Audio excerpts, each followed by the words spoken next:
الله الرحمن الرحيم إن الله وملائكته يصلون على النبي يا أيها الذين آمنوا صلوا عليه وسلموا تسليما اللهم صل على محمد اسم محمد رسم محمد جبين محمد قدم محمد صلی اللہ علیہ وسلم اسم محمد رسم محمد محنت محمد مشقت محمد دیانت محمد امانت محمد ریاضت محمد ثوابت محمد اللهم صل على محمد وعلى آل محمد محنت محمد مشقت محمد اللهم صل على محمد وعلى آل محمد جمال محمد کمال محمد ظہر محمد عصر محمد عشاء محمد حنین محمد فجر محمد ظہر محمد عصر محمد اللهم صل على محمد صل على محمد صل على محمد حامد محمد حميد محمد محمود محمد محبوب محمد سعيد محمد مسرور محمد اللهم صل على محمد وعلى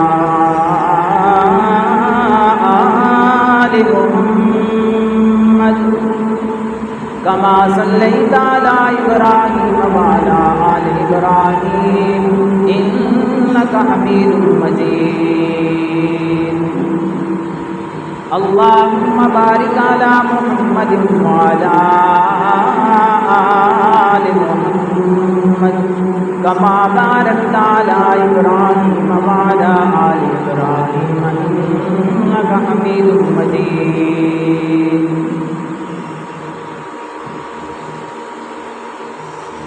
يا أيها المدثر قم فأنذر وربك فكبر صدق الله مولانا العظيم وصدق رسوله النبي الأمي الكريم ونحن على ذلك لمن الشاهدين والشاكرين والحمد لله رب العالمين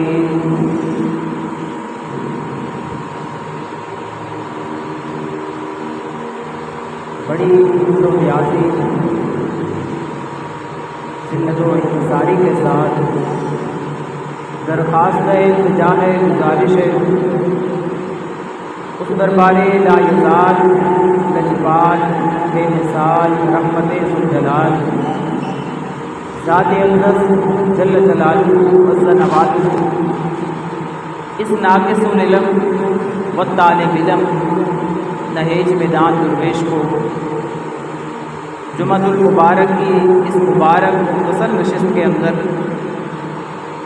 ایسے بولنے کی توفیق عنایت فرمائے جو ہمارے دونوں جانوں کی کامیابی کامرانی آخرت میں نجات کا سبب بن جائے۔ رب العالمین نے آدم علیہ نبینا علیہ الصلوۃ والسلام سے لے کر گلگلشن لافتہ بدر برج حلدا گوہر نما در یکتا جناب محمد رسول اللہ صلی اللہ علیہ وآلہ وسلم آپ کی ذات تک 1,24,000 کم و بیش یا اس سے زیادہ انبیاء کرام کا جو سلسلہ منسوخ فرمایا، ہر نبی ایک ہی دعوت لے کر آئے۔ آدم نبی اللہ آئے، آدم نبی اللہ سے لے کر عیسیٰ روح اللہ پیغمبر تک ہر نبی کی دعوت جو تھی وہ دعوت توحید تھی۔ کیا دعوت؟ دعوت توحید، اللہ کی پہچان۔ مخلوق یہ قوم زمین سے ہٹ کر خالق کی انہیں پہچان ہو جائے اور ان کے دل کے اندر ایمان و یقین کامل ہو جائے، مخلوق سے کچھ نہ ہونے کا یقین اور خالق سے سب کچھ ہونے کا یقین ان کے دلوں کے اندر پیوست ہو۔ چنانچہ آدم نبی اللہ علیہ السلام سے لے کر عیسیٰ روح اللہ پیغمبر تک جو جو نبی آئے دعوت توحید لے کر آئے، اللہ کی پہچان، اس کے اوپر محنت کرتے، حتیٰ کہ توحید آدم علیہ نبینا علیہ السلام سے لے کر تمام انبیاء تک ایک ہی مضمون چلا آ رہا ہے، لیکن اس کے باوجود رب العالمین وہ فرماتے ہیں کہ ابھی ہماری توحید مکمل نہیں ہوئی۔ اس توحید کو مکمل کرنے کے لیے، اس کام کو مکمل کرنے کے لیے رب العالمین نے تمام انبیاء کے سردار پیغمبر اور خاتم النبیین پیغمبر صلی اللہ علیہ وسلم جناب محمد رسول اللہ صلی اللہ علیہ وآلہ وسلم کو بھیجا۔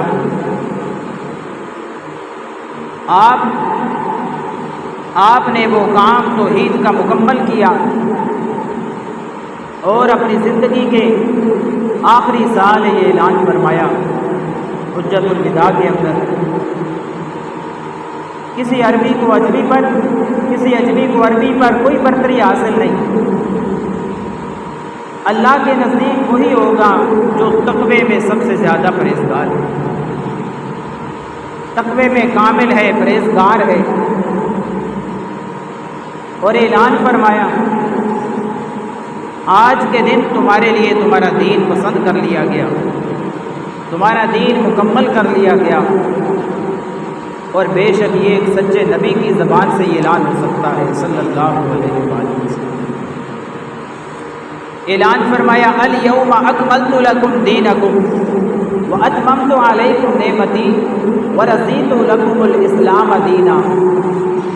آج کے دن تمہارے لیے تمہارا دین مکمل کر لیا گیا اور تمہارے دین اسلام کو پسند کر لیا گیا۔ اس کے بعد پیغمبر علیہ السلام سورۃ النصر جب آئی، اذا جاء نصر اللہ والفتح ورأیت الناس يدخلون فی دین اللہ افواجا فسبح بحمد ربک واستغفر انہ کان توابا۔ یہ سورہ مبارکہ جب نازل ہوئی، سیدنا عمر رضی اللہ تعالیٰ عنہ صحابہ کرام سے پوچھتے ہیں اس سورت کا کیا مفہوم ہے؟ کچھ صحابہ نے کہا اللہ کی فتح آ چکی ہے اور لوگ جوگ در جوگ دین میں داخل ہو رہے ہیں، اس سورت کا یہ مطلب ہے۔ اور آخر میں اللہ سے بخشش طلب کرنا، توبہ طلب کرنا، اس کی طرف اشارہ ہے۔ سیدنا عمر رضی اللہ تعالیٰ عنہ نے کہا کہ تم حضرت ابن عباس سے کیوں نہیں پوچھتے؟ سبحان اللہ، یہ مفسر قرآن ہے۔ حضرت ابن عباس رضی اللہ تعالیٰ عنہ سے جب پوچھا گیا تو وہ رونے لگے، کہنے لگے کہ شاید ایسے لگ رہا ہے کہ اب اللہ کے رسول صلی اللہ علیہ وسلم ہمارے اندر زیادہ دیر نہ رہے۔ آپ صلی اللہ علیہ وسلم کے وصال کی طرف اشارہ ہے کہ دین فتوحات بھی ہو چکی ہیں، مکہ فتح ہو چکا ہے، لوگ دین میں آ رہے ہیں۔ یدخلون یہ فعل مضارع ہے، حال بھی ہے اور مستقبل بھی ہے، لوگ آ رہے ہیں اور آئیں گے بھی، حال کو بھی اور مستقبل کو بھی اس نے داخل کیا۔ سیدنا ابن عباس رضی اللہ تعالیٰ عنہ کہتے ہیں کہ تمہیں معلوم نہیں یہ سورت تو پیغمبر علیہ السلام کے وصال کی طرف اشارہ کرتی ہے۔ میرے دوست ذرا توجہ کر، اللہ کے نبی جناب محمد الرسول اللہ صلی اللہ علیہ وآلہ وسلم، آپ نے جب توحید کا کام شروع کیا کس کس طرح کی مشکلات کا سامنا کیا۔ اللہ اکبر کبیرہ۔ پیغمبر علیہ الصلوۃ والسلام کوہ صفا پر اللہ کی توحید بلند کرتے ہیں۔ اے لوگوں، اے میری برادری، اے قریش، اے مکہ کے کافروں، لا الہ الا اللہ تفلحون۔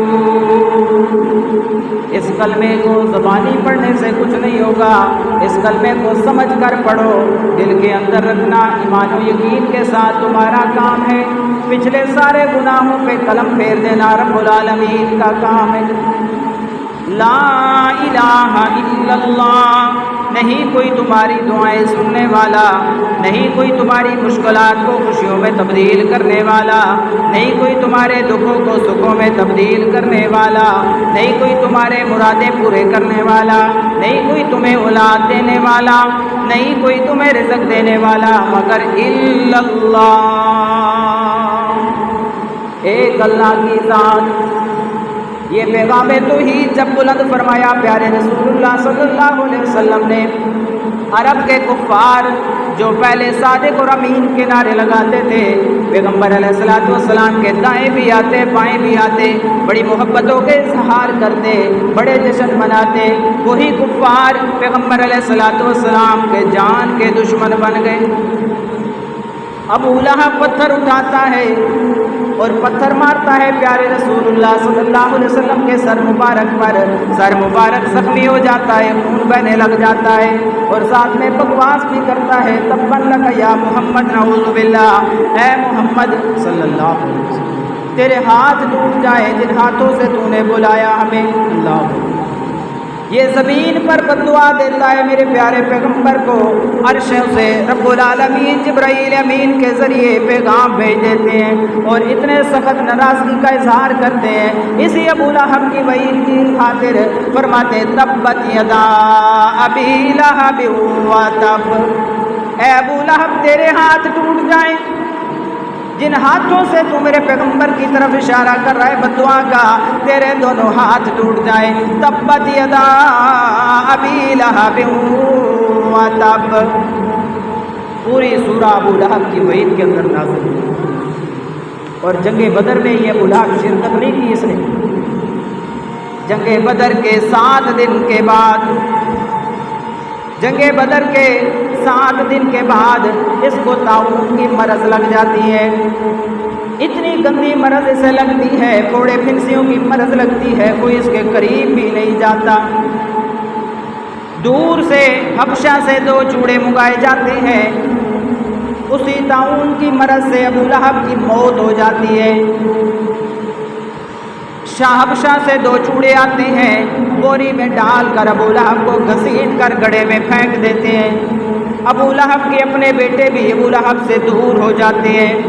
رب العالمین نے ثابت کر دیا میرے پیغمبر کا ذکر قیامت کی صبح تک زندہ رہے گا، میرے پیغمبر کی شان بھی زندہ رہے گی۔ سبحان اللہ، میرے پیغمبر کا ذکر ہمیشہ زندہ رہے گا۔ اذان میں اگر میرا ذکر ہے تو ساتھ میں پیارے پیغمبر تیرا ذکر ہے، نماز میں اگر میرا ذکر ہے تو پیارے پیغمبر ساتھ میں تیرا ذکر ہے، صلی اللہ علیہ وسلم۔ وَرَفَعْنَا لَكَ ذِكْرَكَ، اے میرے پیارے پیغمبر ذرا اٹھئے، ان لوگوں کو ڈرائیے، اللہ کا پیغام سنائیے۔ اللہ کریم کیا پیغام سناؤں؟ فرمایا یا ایھا المدثر، اے مدثر چادر اوڑھنے والے، کمبل اوڑھنے والے، کم کھڑے ہو جائیے، فانذر لوگوں کو ڈرائیے۔ اللہ کریم کس طرح ڈراؤں؟ فرمایا کہ یہ زندہ خدا کو چھوڑ کر مردوں کو پوج رہے، میں زندہ خدا موجود ہوں، مجھے چھوڑ کر چے جائے میرے آگے سجدہ کریں، اور طرف سجدہ ریزیاں کر رہے ہیں، چے جائے مجھ سے دعائیں مانگیں، یہ اور سے دعائیں مانگ رہے ہیں۔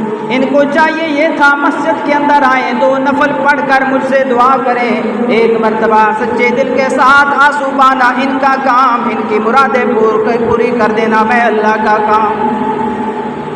چاہیے تو ان کو یہ تھا، میرا گھر آباد کرتے، مسجد آباد کرتے، لیکن انہوں نے میرے گھر کو ویران کیا، اور طرف جانے لگے۔ اے میرے پیغمبر صلی اللہ علیہ وسلم، شوق سے کہیے، ذوق سے کہیے، صلی اللہ علیہ وآلہ وسلم، ان لوگوں کو ڈرائیے، جہنم سے بچائیے، جنت کا راستہ دکھائیے، بلند آواز سے جنت کا راستہ دکھائیے۔ اللہ کریم کس طرح دکھاؤں؟ فرمایا یہ مجھے چھوڑ کر اوروں کو پکار رہے ہیں، میں زندہ خدا کو چھوڑ کر اوروں طرف سے حاجات پوری کرنے کے لیے لگے ہوئے ہیں۔ وما يستوي الأعمى والبصير، جس طرح ایک اندھا اور دیکھنے والا برابر نہیں ہو سکتا، ولا الظلمات ولا الحرور،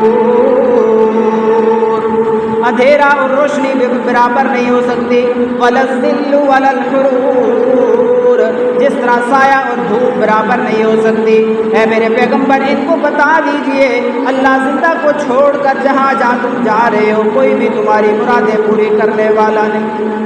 تو ہی سنائیے میرے پیغمبر علیہ السلام نے جب یہ پیغام سنایا، وہی عرب، وہی کفار کا قبیلہ حضور کے خلاف ہو گیا، حتیٰ کہ ابو لہب کا بیٹا عتیبہ ایک موقع پہ اللہ کے رسول صلی اللہ علیہ وسلم جا رہے ہیں، یہ آتا ہے پیارے پیغمبر صلی اللہ علیہ وسلم کے ساتھ نازیبا بدتمیزی کرتا ہے، پیغمبر علیہ السلام کے کرتے مبارک کو پھاڑ دیتا ہے، اللہ کے نبی صلی اللہ علیہ وسلم کے کرتا مبارک کو جیسے پھاڑتا ہے ظالم، اللہ کے نبی کے دل کے اوپر غم آتا ہے، چوٹ لگتی ہے، اللہ کے نبی کے زبان سے اس کے لیے بد دعا نکلتی ہے، اے عتیبہ تو نے میرا بڑا دل دکھایا ہے، اللہ تجھے اپنے کتوں میں سے کوئی کتا تیرے اوپر مسلط کر دے۔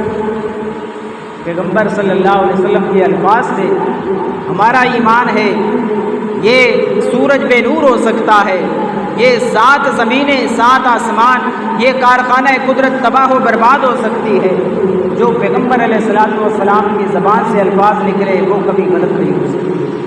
پیغمبر علیہ السلام کی زبان سے الفاظ نکلے، اب اس کے ارد گرد پہرے دار، خطرہ اسے محسوس ہو گیا کہ اب بچنے والا نہیں، حضور نے بد دعا کر دی صلی اللہ علیہ وسلم۔ دونوں طرفوں سے پہرے دار لگے ہوئے ہیں، شام کی طرف بھاگا جا رہا ہے کہ شام میں بچ جاؤں گا، راستے میں ایک جگہ قیام کرتا ہے قافلہ، چاروں طرف سے پہرا لگا ہوا ہے، اس کے درمیان میں یہ سویا ہوا ہے عتیبہ۔ جنگل کا ایک شیر آتا ہے، کسی اور آدمی کو کچھ نہیں کہتا، اوپر سے پھلانگتا جاتا ہے، جس جگہ پہ عتیبہ سویا ہوا ہے عتیبہ کو جا کر چیر پھاڑ دیتا ہے، عتیبہ کو ختم کر دیتا ہے، اور عتیبہ کو کھانا بھی پسند نہیں کرتا، اور اس سے ثابت کرتا ہے کہ جنگل کا جانور بھی، اس کے اندر بھی عشق رسول اور محبت رسول موجود ہے۔ سبحان اللہ، ادب رسول اور یہ حیا ایک جنگل کا جانور بھی کر رہا ہے۔ اسی طرح ابو جہل یہ بھی پیغمبر علیہ السلام کے اوپر حملہ کرتا ہے، اپنے دوستوں کے ساتھ ملا ہوا ہے، اپنے دوستوں کے ساتھ مل کر یہ بیٹھک کے اندر ایک مشورہ کرتا ہے کہ آج میں ضرور حضور صلی اللہ علیہ وسلم جیسے سجدے کے اندر جائیں گے، میں بڑا پتھر لے کر حضور کے سر مبارک کے اوپر پھینک دوں گا، نعوذ باللہ۔ کس کس طرح کی مشکلات کا سامنا ہے، اس کے باوجود توحید رب العالمین کی پہچان کرائی، اس خانہ کعبہ کو بتوں سے صاف کیا جہاں 365 بت تھے، ان کی پوجا ہو رہی ہے۔ میرا دوست ذرا توجہ کر، بڑا پتھر اٹھاتا ہے ابو جہل، بڑا پتھر لے کر جیسے ہی پیارے نبی صلی اللہ علیہ وسلم سجدے میں جاتے ہیں، آپ صلی اللہ علیہ وسلم کی طرف بڑھتا ہے، یہ ابو جہل بڑھنے لگتا ہے، خوف کے مارے، ڈر کے مارے پیچھے ہٹتا ہے، جیسے پیچھے ہٹتا ہے اس کے ساتھی سے پوچھتے ہیں، پتھر بھی گر جاتا ہے، کس چیز نے تجھے منع کیا ہے، تو پتھر کیوں نہیں پھینکا تو نے حضور نبی اکرم صلی اللہ علیہ وسلم پر؟ آگے سے کہتا ہے جیسے میں پتھر لے کر آگے بڑھا ہوں، ایک بہت بڑا اونٹ منہ سے آگ نکال کر میری آڑے آیا ہے مجھے مارنے کے لیے، اس لیے رب العالمین نے فرمایا میرے پیارے پیغمبر میری توحید آپ بلند فرمائیے، آپ کی حفاظتوں کا ذمہ میں اللہ کریم کے ذمہ۔ توجہ ہے آپ کی؟ توجہ ہوگی تو انشاءاللہ کام کریں گے۔ اسی طرح بدر کا ایک قیدی وہب نام ہے اس کا، یہ قیدیوں کے اندر ہے۔ اس کا باپ عمیر، اس نے صفوان بن امیہ کے ساتھ ایک مشورہ کیا ہے۔ صفوان بن امیہ کو کہنے لگا ہے میں مدینے جا کر اس نبی کریم صلی اللہ علیہ وسلم کا کام تمام کر دیتا ہوں، میں قتل کر دیتا ہوں، نعوذ باللہ۔ تو اس طرح کر، میرے بیٹے کی بھی کفالت کر، میرے قبیلے کی بھی دیکھ بھال کر۔ صفوان بن امیہ نے سارا خرچہ اٹھایا وہب کا، وہب بن عمیر کا خرچہ اٹھایا، وہب اس کا بیٹا۔ اب یہ عمیر جاتا ہے مدینے میں جیسے ہی جاتا ہے سیدنا عمر فاروق اعظم، سب کہہ دو رضی اللہ تعالیٰ، سیدنا عمر فاروق اعظم، آپ کو اس کے ارادے پر شک ہوا، آپ نے اس سے تلوار لے لی، تلوار کے اوپر اس نے زہر لگایا ہوا تھا، آپ نے اس سے تلوار لے لی اور رسول اکرم صلی اللہ علیہ وسلم، بلند آواز سے کہیے صلی اللہ علیہ وآلہ وسلم، آپ صلی اللہ علیہ وسلم کے پاس ایک حفاظتی دستہ بھیج دیا آپ کی حفاظت کے لیے۔ جب وہ رسول اکرم صلی اللہ علیہ وسلم کے پاس پہنچا، آپ نے کہا کہ تو کس ارادے سے آیا ہے؟ آگے سے کہنے لگا میں اپنے بیٹے کو چھڑانے کے لیے آیا ہوں یا رسول اللہ صلی اللہ علیہ وسلم، جو قیدیوں میں ہے۔ آپ نے فرمایا نہیں، تو انہیں صفوان بن امیہ کے ساتھ مکہ میں حتیم کی جو جگہ خانہ کعبہ کے باہر ہے وہاں کیا پراپگنڈا کیا، وہاں پر کیا تم نے میرے بارے میں منصوبہ کیا؟ یہاں پر جب پیارے نبی اکرم صلی اللہ علیہ وسلم آپ نے اس کے پراپگنڈے کا انکشاف فرمایا، اس کی آنکھیں کھل گئی، ہکا بکا رہ گیا کہ یہ باتیں واقعی اللہ کا سچا نبی کر سکتا ہے۔ اسی وقت یہ عمیر رسول اکرم صلی اللہ علیہ وسلم کے ہاتھوں پر کلمہ اسلام کی دولت سے نور و نور ہوتا ہے۔ انفرادی بھی کوششیں کی گئیں، اجتماعی بھی کوششیں کی گئیں۔ انفرادی کوششوں میں ابو جہل یہ پیارے نبی اکرم صلی اللہ علیہ وسلم کو ذہنی بھی جسمانی بھی اس نے تکلیفیں دی۔ اس کے علاوہ اجتماعی کوششوں کے اندر جب ہجرت کا سفر شروع ہوتا ہے، اس سے پہلے 11 آدمی 11 قبیلوں کے رسول اکرم صلی اللہ علیہ وسلم کے گھر کو گھیرا ڈالتے ہیں۔ میرے دوست، ان تمام مشکلات کے باوجود اللہ کے رسول اکرم صلی اللہ علیہ وسلم نے دعوت و توحید کا کام بے دھڑک ہو کر کیا، اور رب العالمین کی مدد بھی ساتھ ساتھ آئی۔ یا ایھا المدثر، اے مدثر کمبل اوڑھنے والے، تم کھڑے ہو جائیے، انذر لوگوں کو ڈرائیے، وربک فکبر، اپنے رب کی کبریائی بیان کیجیے۔ آج انشاءاللہ